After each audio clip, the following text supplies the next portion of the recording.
চাঁদপুরের মতলব উত্তরে মিজানুর রহমান অভি নামের ৩৫ বছরের এক যুবকের রশি দিয়ে ২ পা বাঁধা অবস্থায় গুলিবিদ্ধ লাশ উদ্ধার করেছে পুলিশ।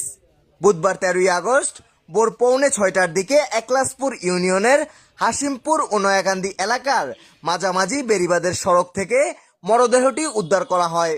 এরপর সেখান থেকে মিজানকে মৃতপ্রায় অবস্থায় উপজেলা স্বাস্থ্য কমপ্লেক্সে নিলে জরুরি বিভাগের চিকিৎসক তাকে মৃত ঘোষণা করেন। ধারণা করা হচ্ছে রাত ১টা থেকে ভোর ৫টার মধ্যে এই হত্যাকাণ্ডের ঘটনাটি ঘটতে পারে। নিহত মিজান একলাসপুর গ্রামের মৃত ফয়জুল্লাহ কাজীর ছেলে। সে নারায়ণগঞ্জে পরিবার নিয়ে বসবাস করতেন এবং অটোরিকশা চালাতেন। এছাড়াও মিজান একলাসপুরে তার নানার বাড়িতে প্রায়ই অবস্থান করত বলে জানা যায়। নিহতের স্বজনরা জানায় গত ৩ দিন আগে নারায়ণগঞ্জ থেকে একলাসপুর আসে মিজান। এরপর গতকাল মঙ্গলবার দুপুর ১টায় তার পরিবারের সাথে সর্বশেষ ফোনে যোগাযোগের পর তার ফোনটি বন্ধ পাওয়া যায়। এই ঘটনায় সুষ্ঠু বিচার দাবি স্বজন সহ এলাকাবাসীর। আমার ফুতে নাস্তা জোনে কাম করে একাতে হাজিরা দেয়। ও মা আর মাসের কাম করতে ভালো লাগে না মা। আমার একটা ব্যাংকারি কিনা দিবা সটপুরি বেস্তারে আলিম সব জানে। আমি কইছি বাবা আমি দিমু তোরে বাতা দে আর আমার এক দিয়ে কইতে ৩ দে আর এক দিয়ে দে। ও বাবা আমার বাইরে ফোন দিয়া দেশে মাঝে মাঝে ফোন দিয়া দিলে মাঝে মাঝে দেশে সত্যি করে আমার বাইরে কেরাম আছে আমরা আমার বাইরে কেরাম আছে ৩ দিন হইব নারায়ণগঞ্জ থেকে আইছে। কালকে দুপুর ১টার দিকে কথা হইছে। কইছে যে আমি নারায়ণগঞ্জ আয়া পড়তেছি বিকালের মধ্যে। তারপর ৩টা ৪টার থেকে আমি বারবার ফোন দিছি, ফোন বন্ধ পাইছি।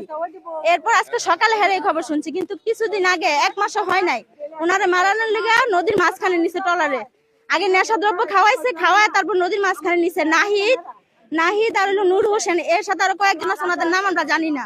নূর হোসেন রাজা ওরা ২ ভাই। ফোন দিয়া নেওয়ানোর পরে হ্যাঁ নদীত নিয়ে নাকি চাপাটি লইছে। হ্যাঁ অগস্ত অবস্থা থাকতে হ্যাঁ শুনতেছে যে কইতাছে ওর গলা জবা করে নদীর মধ্যে ফালাই দিন। তখন আমার ভাই লাভ দিয়া পলির ভিতরে মোবাইল নিয়ে আমার ফোন দিয়া কইতাছে বোন আমার বাচ্চা রাত্রে ৩:৩০ বাজে যে আমার ওরা মাইরা লাইতে যাইতাছে, তুই জলিল ভাইরে ফোন দে।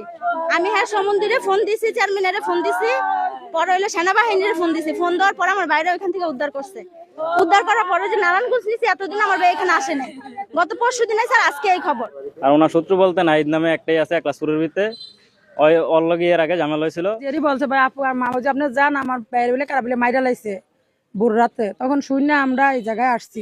আমরা এই খুনির সুষ্ঠু তদন্ত কইরা যে অরিজিনাল খুনি তার সঠিক বিচার চাই এবং ফাঁসি চাই। এদিকে এই ঘটনায় সন্দেহভাজন হিসেবে একজনকে আটক করেছে পুলিশ। স্থানীয় সন্ত্রাসী চক্রের সঙ্গে বিরোধ আছে জানিয়ে পুলিশ বলছে তাকে পরিকল্পিতভাবে হত্যা করা হয়েছে। তার শরীরে অনেক আঘাতের চিহ্ন রয়েছে। হত্যার আগে তাকে নির্যাতন করা হতে পারে। এই ঘটনায় নিহতের লাশ ময়নাতদন্তের জন্য চাঁদপুর জেনারেল হাসপাতালের মর্গে পাঠানো হয়েছে।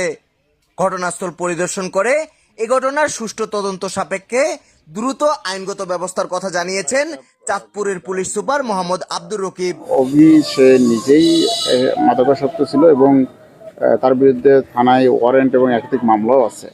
সেই স্থানীয় যারা একটা গ্রুপ, যারা বিভিন্ন ধরনের সন্ত্রাসী গ্রুপ একটা থাকে, তারা ওই ধরনের তার সাথেও ঘোরাফেরা করতো এবং বিভিন্ন বিষয় নিয়ে তাদের সাথে মতবিরোধ রয়েছে।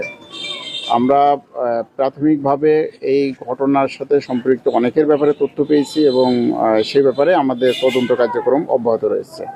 আমরা আশা করব খুব দ্রুতই এই ঘটনার সাথে যারা সম্পৃক্ত সেই আসামিদের গ্রেপ্তারপূর্বক বিজ্ঞ আদালতের সোপর্দ করতে পারবো। এদিকে স্থানীয় সূত্রে জানা গেছে মিজানুর রহমান অভি মেঘনা নদীতে অবৈধ ড্রেজিং, বালু সিন্ডিকেট, চাঁদাবাজি এবং মাদকের সঙ্গে জড়িত ছিলেন। তিনি প্রায়শই এলাকায় না থাকলেও নারায়ণগঞ্জে অবস্থান করতেন। তার হত্যার পর অজ্ঞাত নম্বর থেকে আরেক ব্যক্তিকে একইভাবে হত্যা করার হুমকি দেওয়া হয়েছে। এতে করে মতলব উত্তরের একলাসপুর ইউনিয়নে ব্যাপক আতঙ্ক ছড়িয়ে পড়েছে।